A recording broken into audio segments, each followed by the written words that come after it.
Tapping కేసులో కీలక పరిణామం చోటు చేసుకుంది. మరో ఇద్దరు పోలీసులను విచారణ బృందం అదుపులోకి తీసుకుంది.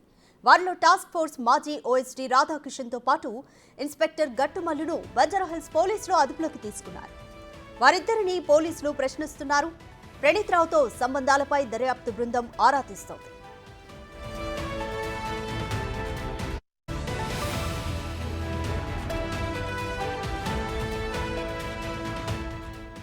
ఈ కేసును మరింత లోతుగా దర్యాప్తు చేసేందుకు విచారణ బృందం ఏ ఒక్క అవకాశాన్ని కూడా వదిలిపెట్టడం లేదు. తాజాగా నిన్న రాత్రి అదుపులోకి తీసుకున్న వీరిద్దరిని దర్యాప్తు అధికారులు పలు కోణాల్లో ప్రశ్నిస్తున్నారు. విచారణలో భాగంగా ఓఎస్డీ రాధాకృష్ణరావు స్టేట్మెంట్ను అధికారులు రికార్డు చేశారు.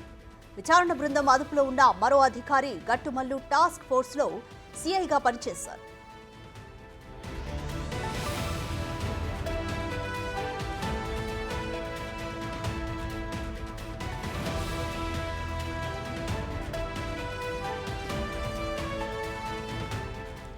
ఓఎస్డీ రాధాకృష్ణరావు, సిఐ గట్టుమల్లు ఇద్దరూ కలిసి వ్యాపారులు, రాజకీయ నేతల ఫోన్లను ట్యాపింగ్ డేటాతో బెదిరించినట్లు ఆరోపణలు వచ్చాయి.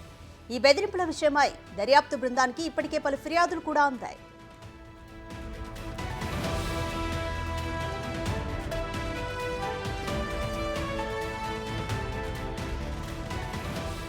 ఇటీవలే యుఎస్ నుంచి హైదరాబాద్ వచ్చిన మాజీ ఓఎస్డీ రాధాకృష్ణరావును దర్యాప్తు బృందం అదుపులోకి తీసుకుంది.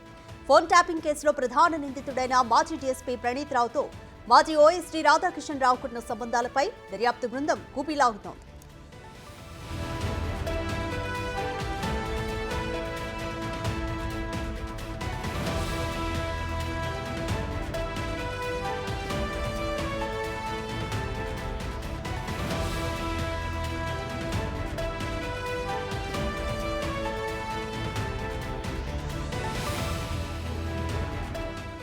మోర్ డీటెయిల్స్ మా ప్రతినిధి సురేష్ అందిస్తారు. సురేష్, ఓఎస్డీ రాధాకృష్ణని అలాగే గట్టుమల్లు ఇద్దరిని పోలీసులు అదుపులోకి తీసుకున్నారు. ఇప్పటి వరకు వీరి విచారణలో ఎటువంటి కీలక అంశాలు బయటపడ్డాయి? టాస్క్ ఫోర్స్ డీసీపీగా పనిచేసిన రాధాకృష్ణరావుతో పాటు ఆయనతో వెస్ట్ జోన్ సిఐగా పనిచేసిన గట్టుమల్లుని కూడా అదుపులోకి తీసుకుని బంజారాహిల్స్ పోలీస్ స్టేషన్ లో విచారిస్తారు. ఎందుకంటే హైదరాబాద్ లో టాస్క్ ఫోర్స్ చాలా కీలకంగా పనిచేసింది. ఫోన్ ట్యాపింగ్ వ్యవహారంలో టాస్క్ ఫోర్స్ డీసీపీ రాధాకృష్ణరావు పాత్ర కూడా చాలా కీలకంగా ఉండడంతో ఆయన విదేశాలకు పారిపోవడం జరిగింది. పోలీసులు సమాచారం అందించడంతో ఆయన నిన్న ఇండియాకి తిరిగి వచ్చిన తర్వాత అదుపులోకి తీసుకున్నట్టు తెలుస్తుంది. బంజారాహిల్స్ పోలీస్ స్టేషన్ లో ప్రస్తుతం west zone DCP Vijay Kumar ఇద్దరిని కూడా ప్రశ్నిస్తున్నారు. వారికి సంబంధించిన స్టేట్మెంట్ ను కూడా రికార్డ్ చేస్తున్నారు. వీరు ఎవరెవరిని బెదిరింపులకు పాల్పడ్డారు, ఎక్కడెక్కడ క్యాష్ పట్టుకున్నారు, వీటికి సంబంధించిన పూర్తి వివరాలన్నిటిని కూడా అడిగి తెలుసుకుంటున్నారు. ఇక్కడ గట్టుమల్లు సిఐ కూడా ఆయన వెస్ట్ జోన్ లో సిఐగా విధులు నిర్వహించారు. టాస్క్ ఫోర్స్ కి సంబంధించి ఆ బంజారాహిల్స్, జూబ్లీహిల్స్ ఏరియాలో ఉన్న వ్యాపారుల అదేవిధంగా ఈ బేగం బజార్ లోని హవాలా వ్యాపారులను కూడా బెదిరించి డబ్బులు వసూలు చేసినట్టు ఆరోపణలు ఉన్నాయి. కాబట్టి దీనికి సంబంధించి పూర్తి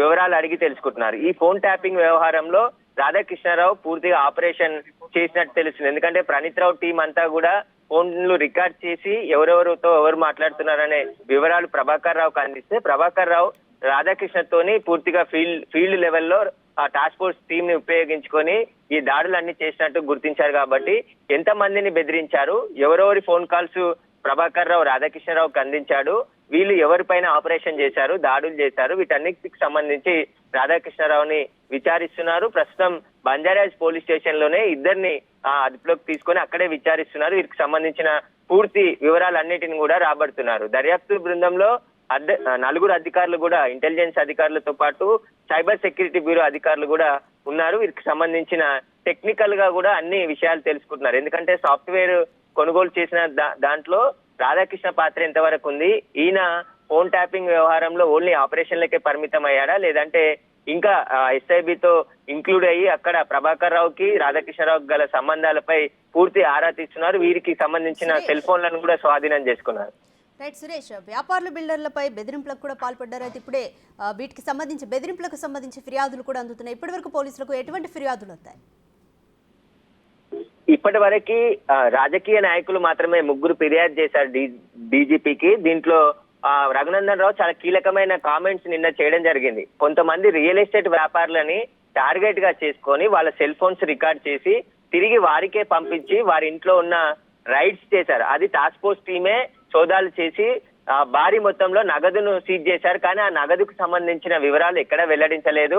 వారికి సంబంధించి బెదిరింపులకు పాల్పడి వారి పర్సనల్ కు సంబంధించిన విషయాలు కూడా తెలుసుకొని వాళ్ళని బ్లాక్ మెయిల్ కు పాల్పడ్డారని చెప్పేసి కూడా ఆరోపణలు ఉన్నాయని చెప్పేసి రఘునందన్ రావు కామెంట్ చేశారు. అయితే ఈ టాస్క్ ఫోర్స్ లో పనిచేసిన రాధాకృష్ణారావు, ఈ గట్టుమల్లు సిఐ వీరిద్దరు కూడా చాలా కీలక పాత్ర పోషించారని చెప్పేసి ఉన్నాయి. కాబట్టి ఎందుకంటే టాస్క్ ఫోర్స్ వాళ్ళే మొత్తం రైడ్లు చేసి బ్లాక్ మెయిల్ కు పాల్పడి బెదిరింపులకు, ఎందుకంటే హైదరాబాద్ లో చాలా పటిష్టంగా టాస్క్ ఫోర్స్ టీం ఉంది, చాలా మంది స్పెషల్ గా ఉన్నారు. ఎందుకంటే క్లిష్టమైన కేసులు అన్నిట్లో నిందితులను ప్రత్యేక నిఘా వ్యవస్థ ఏర్పాటు చేసి పట్టుకునే వాళ్ళు టాస్క్ ఫోర్స్ వాళ్ళు. వారు ఈ ఫోన్ ట్యాపింగ్ కి సంబంధించిన బ్లాక్ మెయిల్ లో కూడా ఇన్వాల్వ్మెంట్ ఉంది. కాబట్టి వీళ్ళు ఎంతమందిని బెదిరించారు, ఎన్ని కోట్ల రూపాయలు వసూలు చేశారు, ఆ డబ్బులు ఎవరికి ఇచ్చారు, మొత్తం వీరికి సంబంధించిన వివరాలను రాబట్టే విధంగా దర్యాప్తు కొనసాగుతుంది.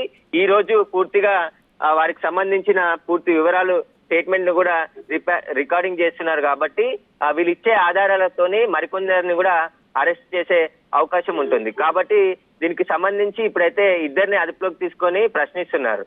రైట్ సురేష్, రాధాకిషన్ కు అలాగే ప్రణీత్ రావుకు ఎటువంటి సాన్నిహిత్యం ఉండేది? ఇప్పటి వరకు పోలీసుల దర్యాప్తులో ఏం బయటపడింది?